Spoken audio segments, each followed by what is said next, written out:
Untuk membahas lebih lanjut terkait sekolah rakyat, kita ikuti wawancara reporter RRI Aura Olia bersama akademisi UIN Cyber Syekh Nurjati Cirebon, Dr. Muhammad Ali MPDI.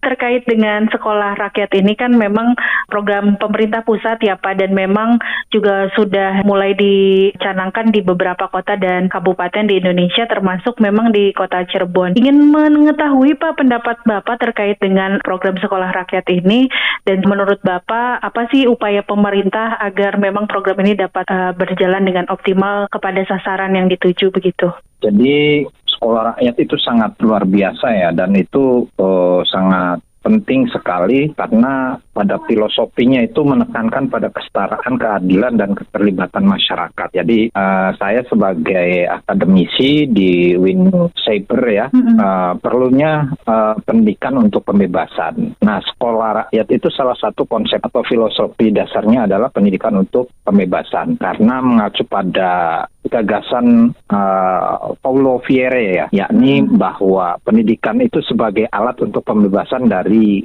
ketertindasan sosial dan ekonomi ini. Jadi dengan konsepnya Pak Prabowo di pemerintahan kita, itu saya sangat setuju adanya sekolah rakyat ini ya, karena dengan sekolah rakyat itu juga merupakan sekolah yang non dikotomis, itu tidak membedakan secara kaku antara guru dan murid, itu bisa belajar secara bersama atau berkolaborasi gitu ya. Jadi dalam pandangan saya secara pribadi sangat setuju, karena ada beberapa ciri juga. Selain biasanya sekolah rakyat itu gratis dan murah, tapi aksesnya juga terbuka untuk rakyat miskin itu ya. Ini yang sangat bagus sekali bagi kita di negara kepulauan, yang mana di daerah 3T juga cukup luar biasa masyarakat Indonesia, lebih dari 270 juta jiwa, dan mengenyam pendidikan itu masih tentunya ada keterbatasan di wilayah-wilayah tertentu ya.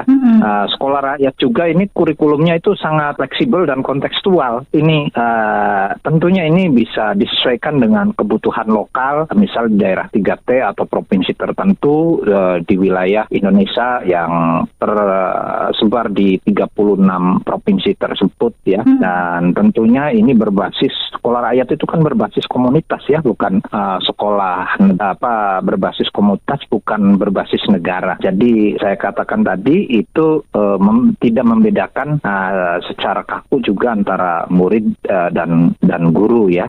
Ini sangat bagusnya sekolah rakyat ini, dan perlunya kita mendukung program pemerintah untuk memberdayakan masyarakat menjadi lebih cerdas itu ya, menjadi lebih cerdas. Untuk memang menyokong tenaga pendidik yang mumpuni sesuai kompetensi dan lainnya. Mungkin ada pesan mungkin kepada pemerintah daerah agar kualitas pendidikannya sendiri bisa menjadi prioritas gitu dalam programnya, Pak.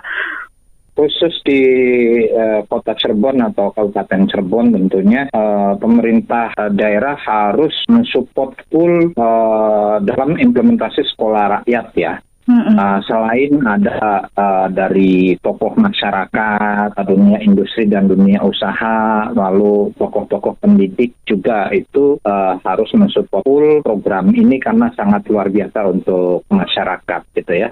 Tentunya ini yang bisa menjadi faktor pemicu untuk Indonesia bisa bersaing di era global ke depan ya. Karena sekolah rakyat itu struktur dan kurikulumnya itu biasanya tidak mengacu pada kurikulum nasional secara penuh ya, melainkan mengembangkan kurikulum berbasis kebutuhan real di masyarakat itu, atau dalam istilah pendidikan itu ada kurikulum kontekstual itu. Makanya sesuai kebutuhan daerah itu mintanya apa. Ini maka dari itu pemerintah daerah betul-betul harus membantu sekolah ini ya. Dan biasanya di sekolah rakyat itu literasi dan numerasi dasar itu menjadi patokan dasar itu ya, dalam proses pembelajaran ya, pendidikan karakter dan nilai yang telah dikembangkan oleh nenek moyang kita atau adat kita itu menjadi penciri, dan keterampilan hidup serta vokasional juga itu merupakan penciri pelajaran di sekolah rakyat ya.